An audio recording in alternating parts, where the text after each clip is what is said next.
Why does button drop happen?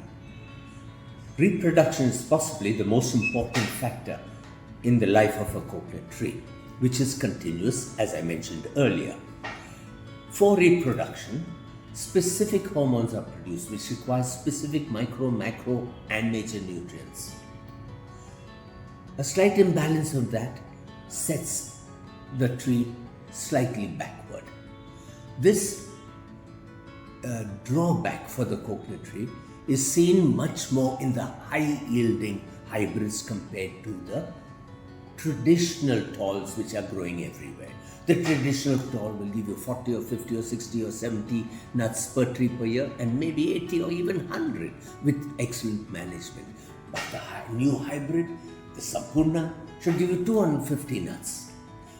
A slight imbalance and that starts getting knocked and you start losing.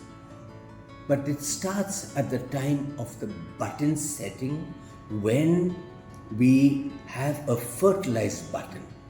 So fertilization, growth of the button, a healthy button, enough of buttons, which are generally too many, and 2/3 fall off in any case.